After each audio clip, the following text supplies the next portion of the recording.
Hola, esto es Real Biopolítica. Vamos a hablar sobre la máquina de leer huesos. Sí, sí, una máquina de leer huesos que revela cómo el primer individuo del género humano cazaba. No hablamos solamente del Homo sapiens, hablamos de humanos mucho más antiguos que el Homo sapiens, las anteriores generaciones del hombre, otras generaciones humanas mucho más antiguas y ancestrales que los Homo sapiens.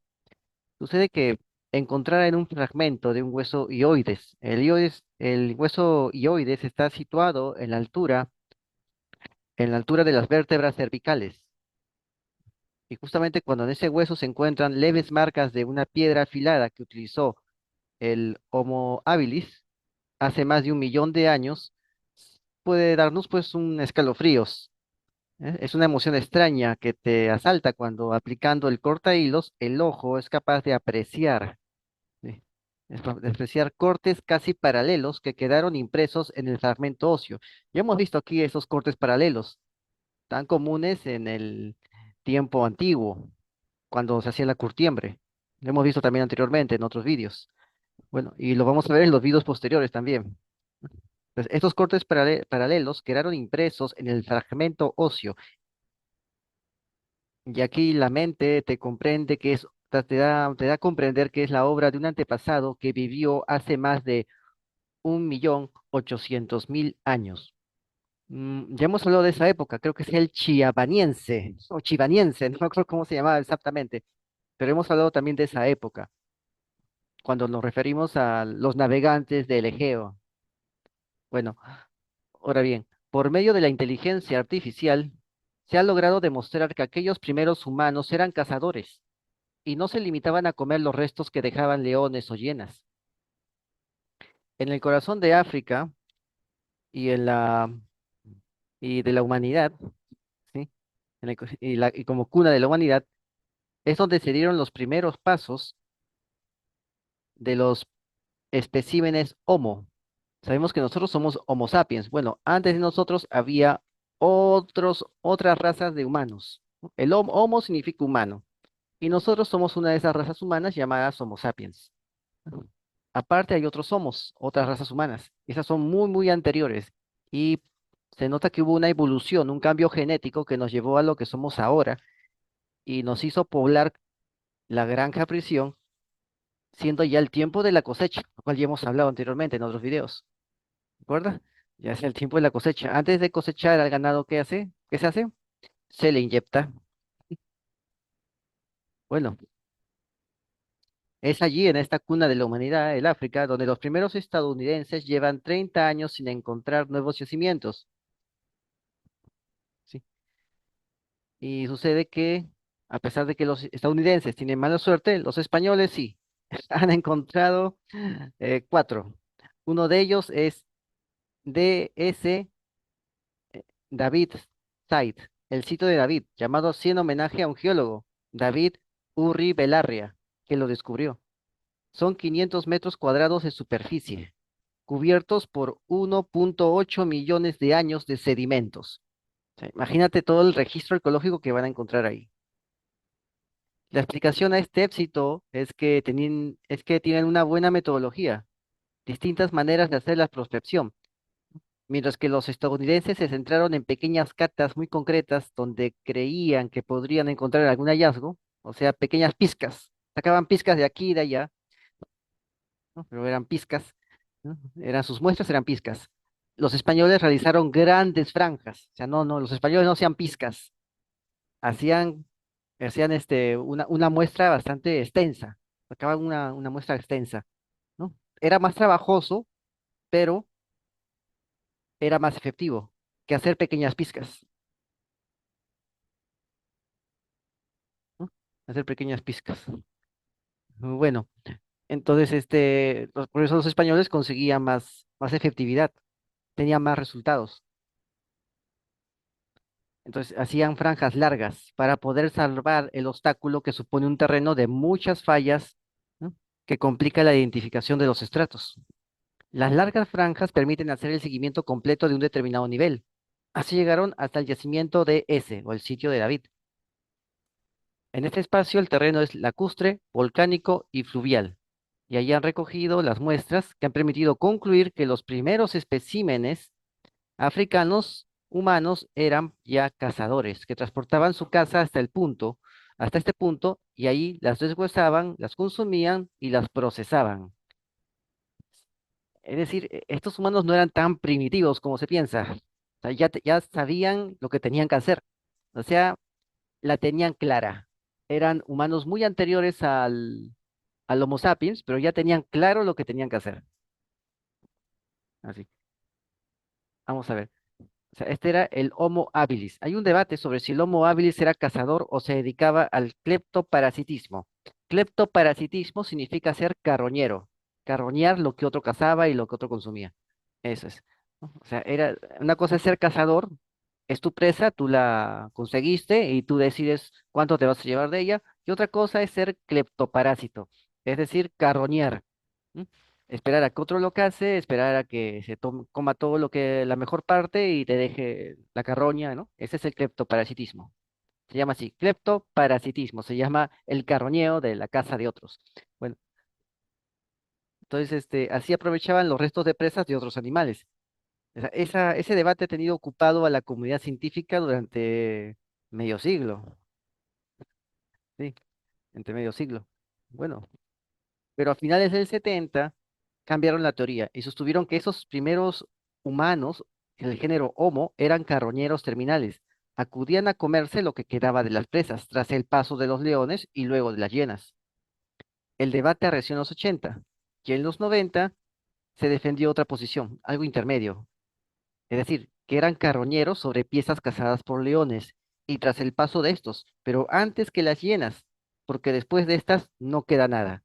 O sea, primero viene el león, se come la mejor parte, y después viene la hiena y se come absolutamente todo lo demás y no deja nada.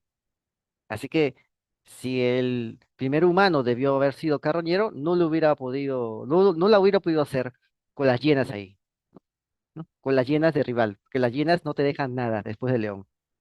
Pero si ellos carroñaban significaba que algo pasaba o que eran cazadores, porque el cazador tiene derecho a comerse lo suyo. O sea, ya no por algo cazaría, no vas a cazar sabiendo que alguien te lo va a quitar.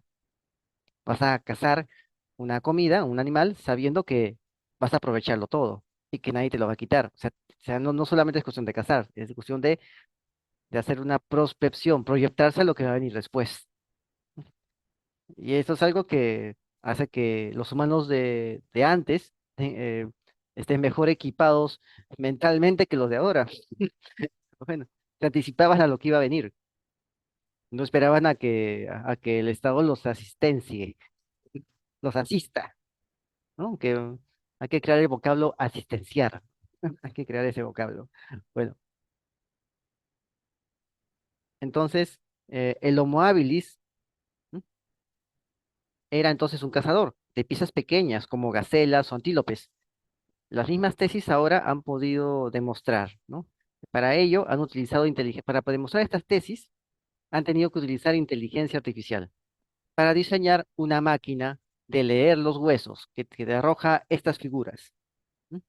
Es la máquina de leer los huesos, a la que mediante un algoritmo se le ha enseñado a distinguir las huellas que dejan los diferentes dientes de felinos, o sea, félidos, o los dientes de hiena, sobre los huesos de las presas halladas en el yacimiento de la garganta de Olduvai, el sitio de David. Ahí está, el sitio de David.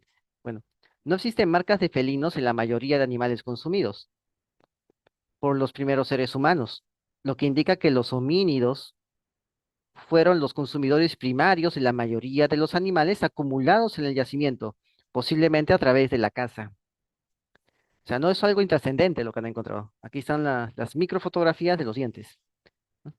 Pero no es algo intrascendente. La capacidad de cazar se asocia a un alto grado de cooperación, tanto para apresar a los animales como para repartir luego la carne obtenida.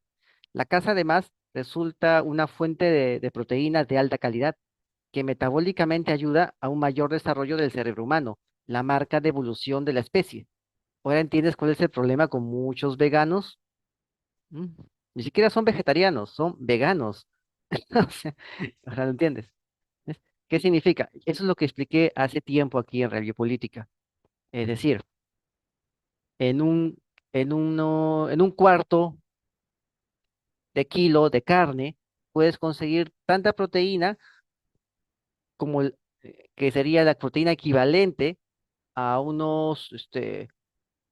a unos 8 kilos de frijoles. Y eso, y eso. Tendrías que comer más frijoles todavía. Recién comiéndote 8 kilos de frijoles puedes conseguir la proteína de un cuarto de carne. Y quizás necesites más frijoles todavía. Tu estómago no alcanza para tanto, porque nuestro estómago es pequeño porque se acortó. Y así toda esa energía que servía a una vaca para mantener su sistema digestivo y para rumiar todo el día, esa energía se fue al cerebro ya. Ya no necesitabas mantener todo ese aparato digestivo. Ahora, esa energía que antes iba a tus intestinos, a tu aparato digestivo, ahora se iba a tu cerebro y lo formaba. Si te das cuenta, si entras a una tienda de pulpines, a una tienda de jovencitos, vas a darte cuenta que toda esa comida es comida chatarra, que no alimenta el cerebro. Entra a Tambo, a Oxxo, no sé, a esas tiendas de paso de comidas y chatarra. Yo he entrado, no alimentan el cerebro, ¿no? Nada.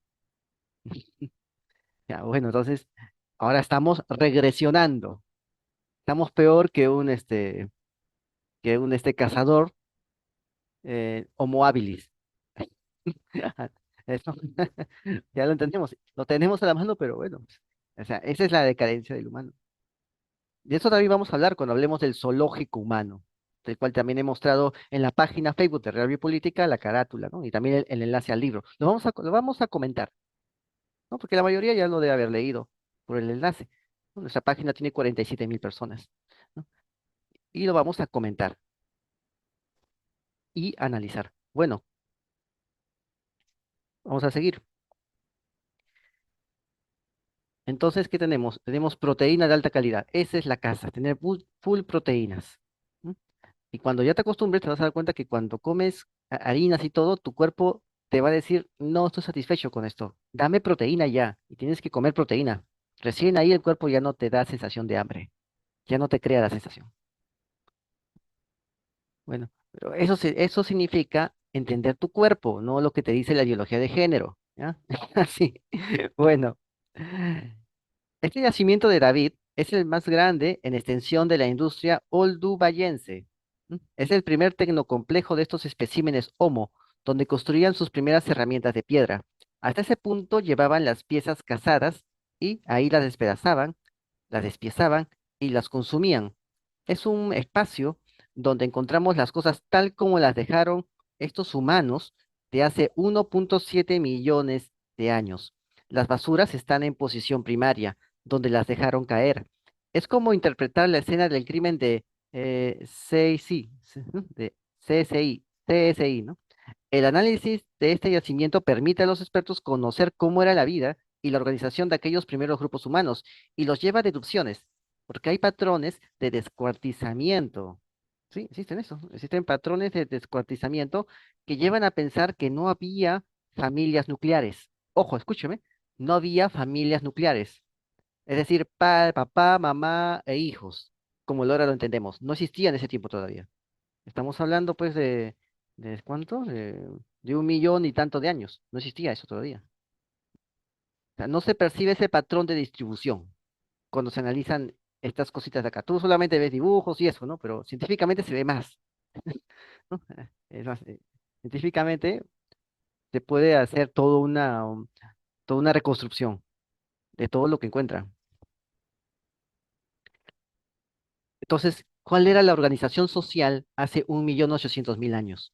¿No? Era una especie de clanes, era un clan. Había parejas, sí, sí, sí había parejas, pero no como una familia nuclear, no así, sino más bien como hacen otros grupos de grandes primates, con liderazgos importantes como en el caso de los gorilas.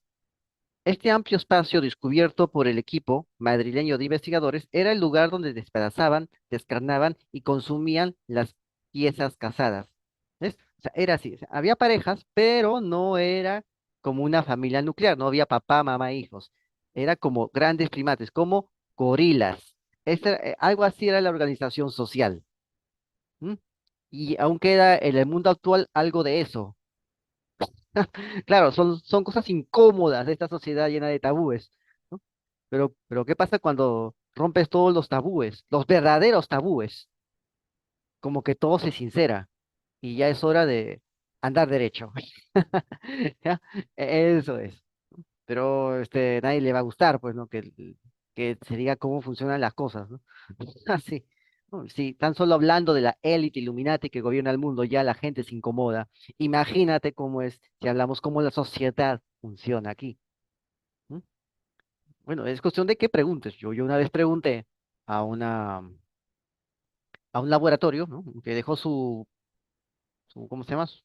¿Cómo se llama? Dejó su WhatsApp, su número de WhatsApp, dejaron ahí. Y bueno, lo colocaron en el juzgado y yo le pregunté,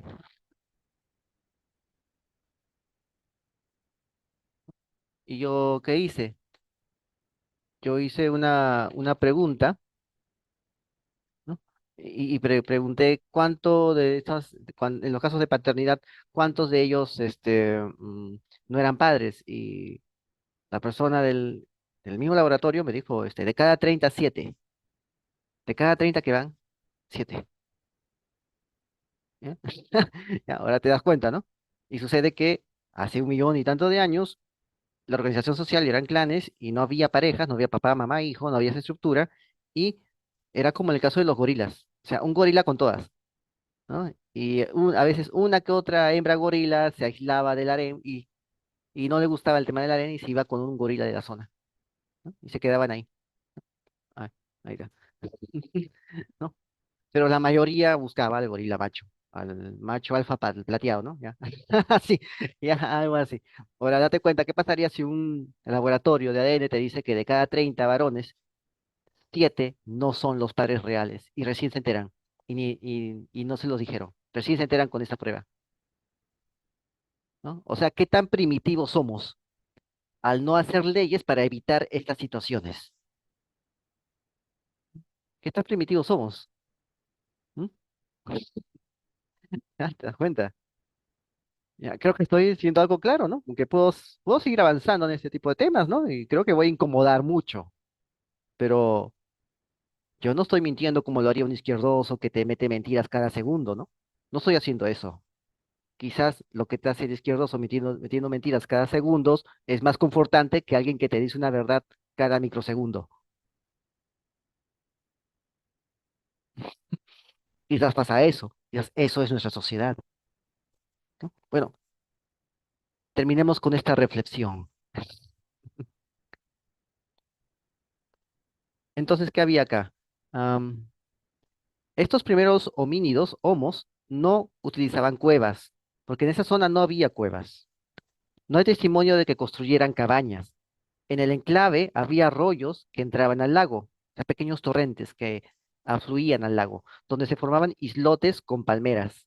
Ya hemos visto los grandes islotes que hay en el sur, ¿no? Es un islote enorme, ¿no? Un triángulo enorme, ¿no? O sea, cuando en el afluente se formaban islotes, y en esos islotes se formaban palmeras.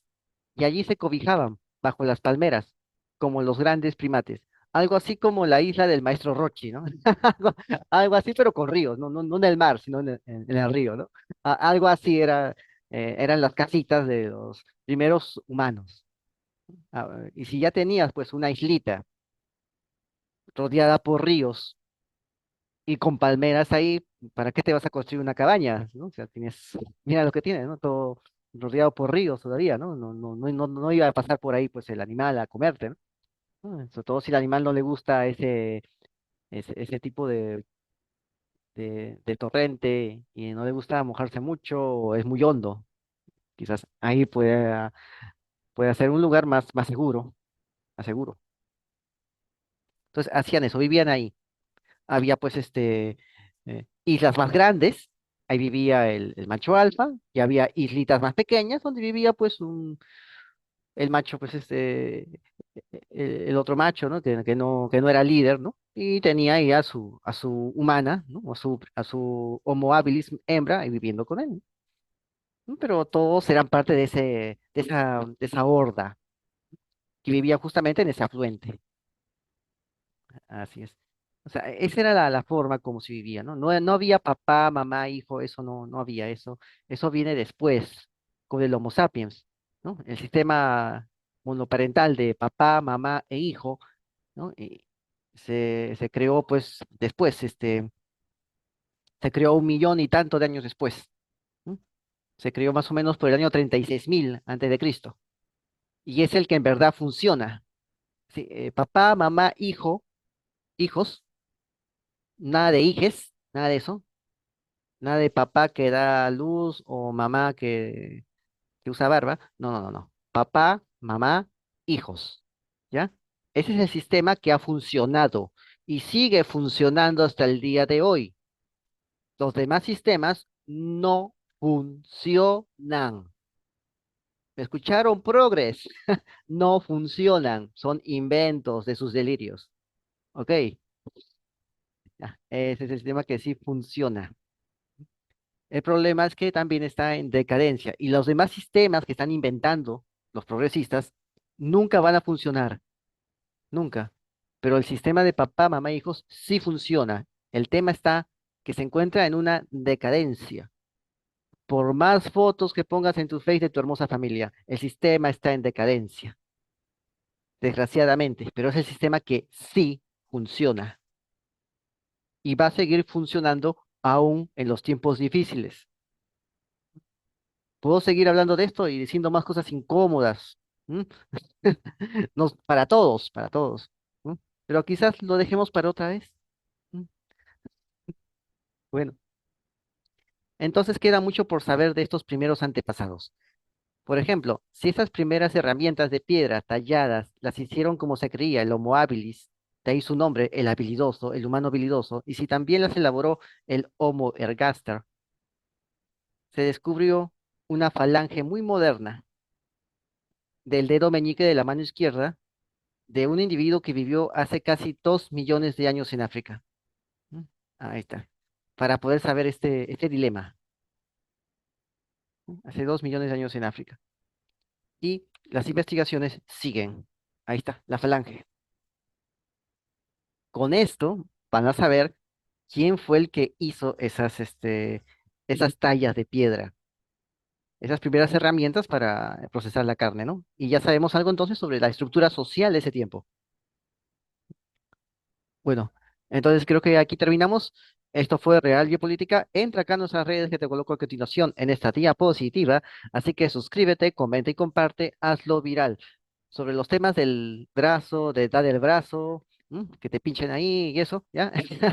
Ya, esas cosas lo vas a ver después en las demás redes que no son ni Facebook ni YouTube, porque si no nos censuran. Así que suscríbete, comenta y comparte, hazlo viral y no te olvides, la verdad está a la vista. Saludos.